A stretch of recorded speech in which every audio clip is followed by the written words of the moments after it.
I'd like to talk to you about the symbiotic relationship between the human and the machine that brings the magic of AI to HR in meaningful ways. Now we have the tools to make a huge difference to employee experience. At Explorance, we've created a purpose-built ecosystem that allows us to understand employee sentiment across different HR, talent, and learning functions. With the power of AI, we can go after the sentiments that are buried and may otherwise have been ignored. My name is Michael Cohen. I'm the GM of the Metrics That Matter division of Explorance, and I'm excited to share with you the story of how we can help you amplify the voice of the employee with AI. To provide some context for this discussion, I'd like to take you on a walk down memory lane and go back to the 1990s.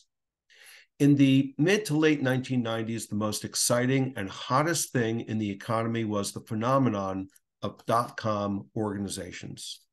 There were thousands of fledgling organizations that claimed to be dot-com companies.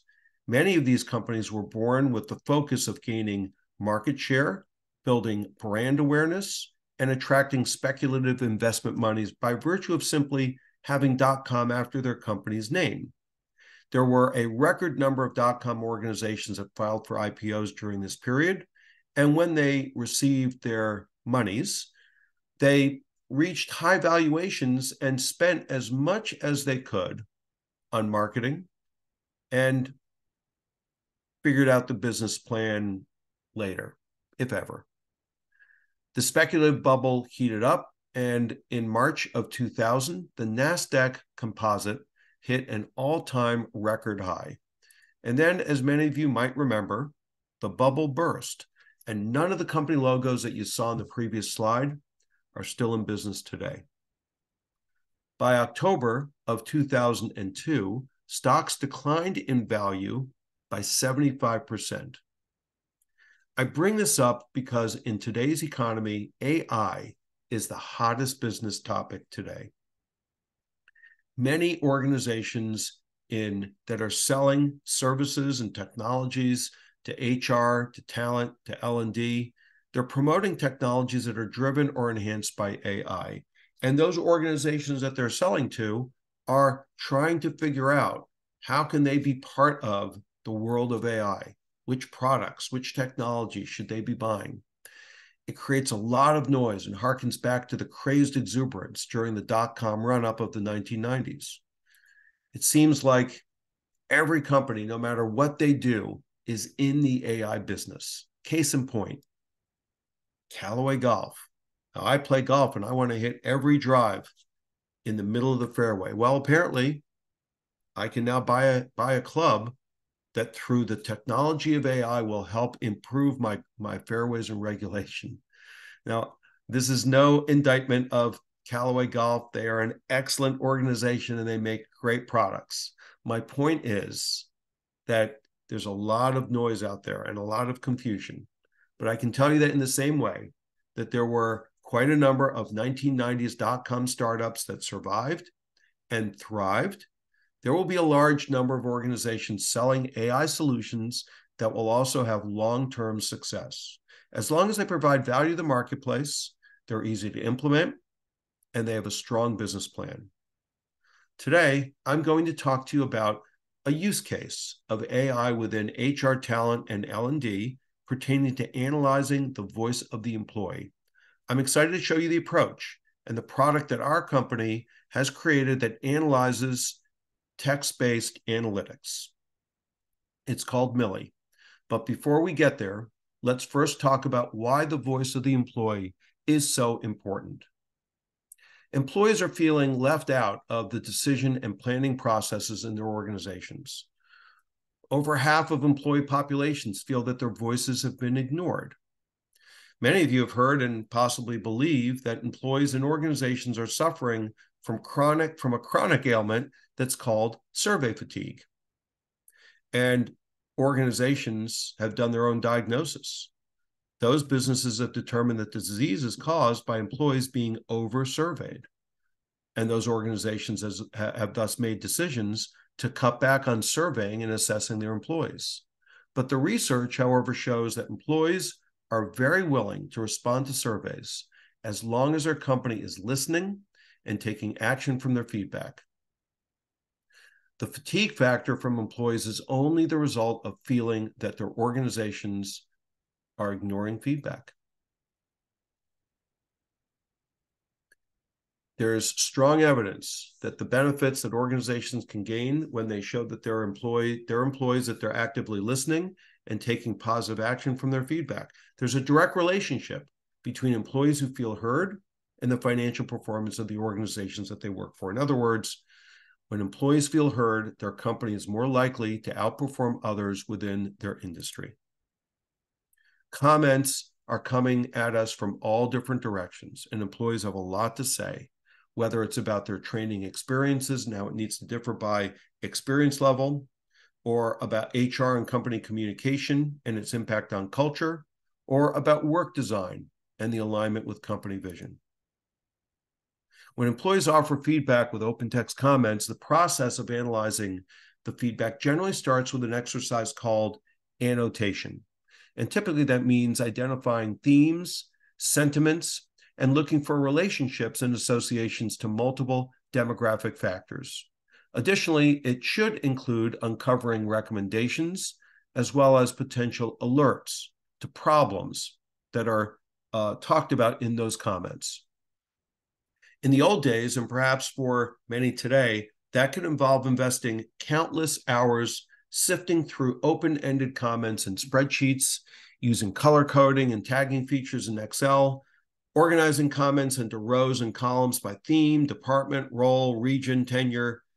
I think you get the idea. And then creating word clouds to try and bring color and magnitude to the qualitative data that we're reporting. Well, this approach is not only exhausting, it's exhausting just to explain it, but it is also open to subjectivity and bias. And that makes it challenging to take a strategic approach.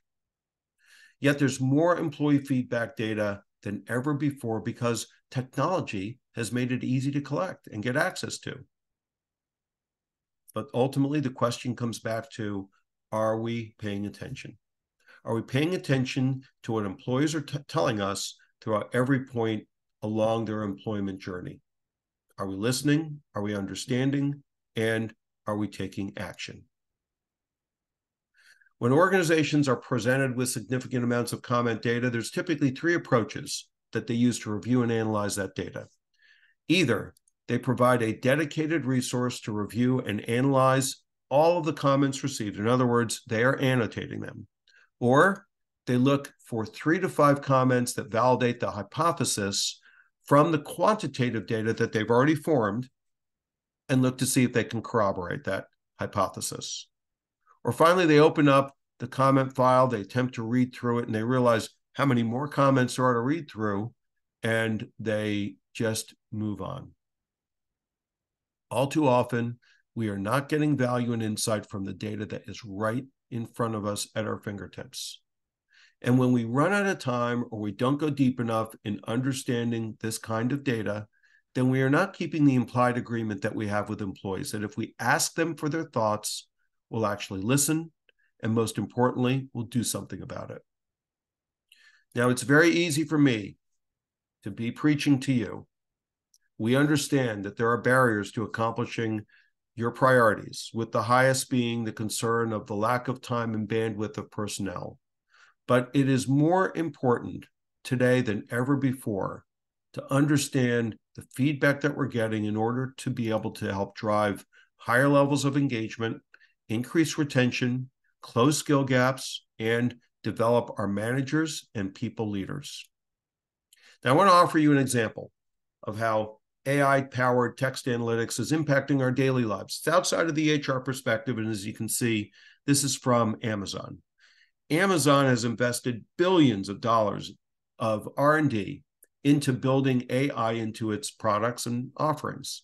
And last August, they rolled out AI-generated product review summaries on the Amazon.com platform. It takes all of the comments provided in product reviews, and it provides back a snapshot of the numerical structured ratings alongside of a synopsis of the comment reviews and what they're saying, and then the identification of themes from those comments showing positive, negative, and neutral sentiments. Now, I want you to consider that 50% of the people who rated this product gave it a 5-star review. That means if those folks also provided comment data, that likely it was stellar. It was a stellar review. So the question is, how many reviews would I need to read in order to know that this product has issues with sturdiness and stability that might cause me to absolutely hate it? As a frequent user of Amazon, I previously felt compelled to take time to read through as many comments as I had the bandwidth to do, to try and glean all of the feedback for myself, keeping my fingers crossed that I read enough to be able to make a good decision. Well, this AI text analytics capability saves an inordinate amount of time, and it helps guide better decisions. I'm a big fan. Now, in a very similar method to what Amazon is doing to analyze the voice of the consumer, Explorance has created a solution for analyzing the voice of the employee. Our offering is called Millie. It's a purpose-built ecosystem that allows for the deep analysis of employee sentiment, and it leverages the power of AI. Millie distinguishes itself because of the way it has been built and how it continues to be managed. It starts with a robust annotation backbone that took a team of subject matter experts, annotators, and AI specialists over 2 years to build out to ensure that strong insights quality will be provided. Now, as you look at the wheel from the center, working your way out to the edges, there is the identification of themes and sub-themes and sub-sub-themes, and it continues beyond what you see, like peeling back the layers of an onion. And it's based on a series of models. Our team has created models that are rigorously built from the ground up to address the types of themes and issues for various areas of feedback, specifically employee experience, which is the wheel that you're looking at now, learning and development, and student experience for the higher education sector of Explorance's business. Finally, Explorance maintains a high level of continuous R&D investment to leverage the global progress of AI capabilities and technology. And that means that Millie will continue to improve at providing better insights, more insights, and deeper insights. Now, let's take this for a little bit of a test drive. This is a comment that actually came from an Explorance survey to one of our clients. Obviously, we have scrubbed it and anonymized it. But I want you to take a moment to read it and see if you can count how many insights you're able to identify. And while you're doing that, consider the sentiment and anything else that stands out for you. I'll give you a moment to ingest this.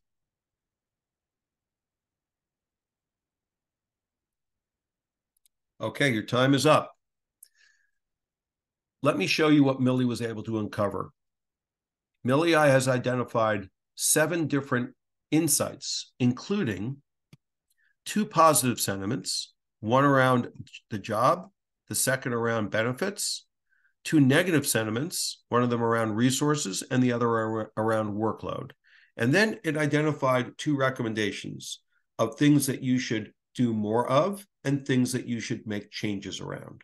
And finally, it identified an important alert that in this case has to do with the risk of burnout. Now, I want you to consider the exercise that I asked you to do to look at this comment and think about how long it would take you to read through a comment and potentially uncover and annotate all of what is being said and get to the level of feedback that Millie has identified. Let's say conservatively that if you get good at the art of annotation, and once you get into the groove, that it might take you a minute per comment. If we agree on that, if you have 10,000 comments to review, that would take 166 hours or consume an entire work week for 4 full-time people. Millie provides this type of assessment in just a matter of minutes. So let's go through some real-world examples of what this looks like within the Metrics That Matter platform that now offers the enhanced capability of incorporating Millie as its text analytics engine. Here, we get a top-level picture of how learners are feeling overall across all comments collected, and it shows a 52.5% positive sentiment and how it compares to a previous period. And immediately, we can show how this is coming across with the courses that are getting the most positive and negative sentiment scores in our catalog, with the ability to drill into the comments and learn more. Now, speaking of sentiment percentages, you can take it to another level and you can start doing trend lines. You can do trend lines of a specific product or specific different products being compared or different groups of courses that are being compared. So again, you can compare a course, you can compare a course against multiple courses, or you can compare groups of courses. And in this case, we're showing you 4 different groups of courses. The first group being the courses for new managers, for leadership development, executive development, and inclusivity. And as you look at this dashboard, what you see is the courses around the new managers are running at consistently high levels of positive sentiment. The courses for the executive leadership are running at consistently low levels of sentiment. And those for leadership development and inclusivity running in a very volatile manner. As you look at this as a manager or someone in charge of the curricula strategy, this would help guide you into where you should be spending your time to start making improvements and digging into the data. The power of analyzing unstructured sentiment data is amplified when you can do this in conjunction with ratings and Likert scores and other structured data. Metrics That Matter offers a unique capability of creating an unlimited number of user-defined dashboards that can be shared with anyone in the organization. And these dashboards can combine structured and unstructured data. As an example, you can look at the Net Promoter Scores by department, and then you can see the text comment analysis of the recommendations that are identified by each department with specific opportunities to be able to review and analyze them in more depth. Let's take a deeper dive and show you what this can look like in practice. Here we take a look at a specific course, which is cross-cultural leadership. Let's first focus on the structured data points, Net Promoter Score, which is how likely you would recommend this course to a colleague, and scrap learning, which is the amount of learning that is delivered or consumed that is not applied back to the job. Now, when you look at these 2 pieces of structured data, there's typically a perfectly inverse relationship that you will see. When Net Promoter Score is low, scrap learning is high. And when scrap learning falls low, Net Promoter goes high. This is one of those cases where you see that perfect inverse relationship. What you also see is that this course, in comparison to the benchmark for Net Promoter and scrap learning, is doing poorly. It's consistently below the benchmark for your Net Promoter Score, and it has higher scrap learning than the benchmark indicates you should be at. This is a course that deserves to be improved. When we look at the comment data that has been put together, we've organized this in this particular customized dashboard into 4 columns of recommendations. The recommendations coming from net promoters, the recommendations coming from net detractors, from those giving the course high levels of scrap, and those saying that the course have a low level of scrap.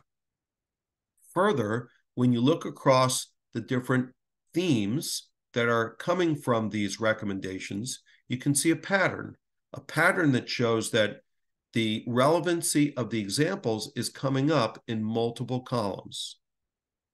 As we look to make improvements in this course, we typically would look at the comments coming from both high scrap responses and from your detractors. If we look into the detractors, there are 54 comments that have to do with the relevancy or quality of the examples. So let's drill in, and this is our data explorer function. It allows us to validate that indeed we're looking at that filter of recommendations, and then specifically what topics and sentiments are being talked about specifically by this comment. So this is how you can end up making precise improvements very efficiently without having to read and manually annotate each and every comment. Not that dissimilar from our voice of the consumer example with Amazon. CHROs and HR professionals that we're working with are really letting the voice of the employee take center stage. And they're using data to help them understand and inform them on HR, L&D, and engagement strategies, to identify compliance risks, and to drive strategies to improve retention. I want to show you a couple of examples coming from Millie clients. The first coming from one of Millie's early adopters, Microsoft. Microsoft has a curricula team that noticed that the effectiveness and the NPS scores within a set of courses were declining over the last year. Now, the team, as any curricula team would typically intuitively come to the conclusion of, they looked at the length of the course and they determined that maybe that course should be a shorter training experience. Maybe that was the problem. And they actually started to make plans to shorten the course. But then they looked at the comment analysis from Millie, and it showed that the majority of negative comments were related to the courses being too short, not too long. Learners were indicating that they preferred longer and more detailed treatments of this particular subject matter. So basically, the Millie AI text analysis allowed the team to make an informed and correct decision instead of making a bad decision, which would have been a significant waste of time, resources, and funds. Another Microsoft example, this one having to do with inclusivity. Microsoft provides technology training that's delivered to their large network of Microsoft certified partners. And they had received a very significant number of comments from all of those partners, and Millie triggered an alert that showed that a specific instructor was not supporting Microsoft's inclusive learning environment. Students actually said that they felt uncomfortable and offended. And Microsoft was able to take immediate action. They pulled the instructor out of the classroom. They provided that instructor with the appropriate remediation. And thus, they avoided any future issues, challenges, and problems. The third example that I'm going to share with you has to do with retention. And in this case, this is a healthcare services organization that employs a large population of nurses. And this nurse population has a pretty high turnover rate. In fact, it's 33% of their population each year. This organization was seeking to combine an analysis of quantitative and qualitative comment data across 3 different data points: their annual engagement survey, their exit survey, and their stay surveys. Stay surveys being deployed to newly onboarded employees. Their hope was to be able to identify the drivers of why employees were leaving and the causes of new employees to stay engaged and stay with the organization.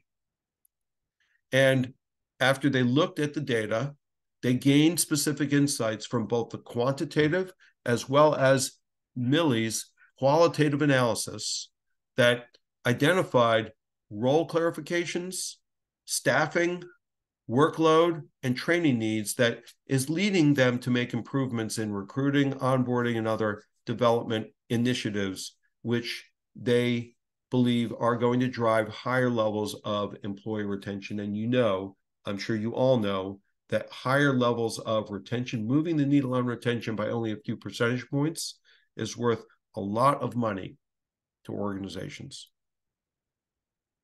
So I'm going to end this discussion by providing you with 10 questions or 10 tips to think about when looking at your data, your comment data. And we've covered a lot of these points during the course of this discussion. So this is a good summary. I'll take them two at a time for efficiency. The first two, look and see where you can find common themes and topics being mentioned in comments. Second is look for recurring positive or negative sentiments from your employees. Are there any specific concerns or complaints related to the workplace environment? Are there comments related to relationships with supervisors or colleagues that might have an impact on retention? Take a look at how feedback compares across different levels of tenure in your organization. And look and see if there are significant changes in employee sentiment over time. And if so, try and identify their causes. Look and see if you can identify specific challenges or barriers that employees from diverse backgrounds may be facing in your workplace. And look and see if there's any patterns and comments from employees in certain departments or teams that might indicate retention risks in those areas. Try and identify the factors that seem to influence employee morale and engagement. And finally, and I think you've heard this throughout this discussion, look and see if you can identify suggestions or what we call recommendations from employees for improving the workplace. Before we conclude, I'd like to give a little bit of a word from the sponsor. Explorance is a global organization.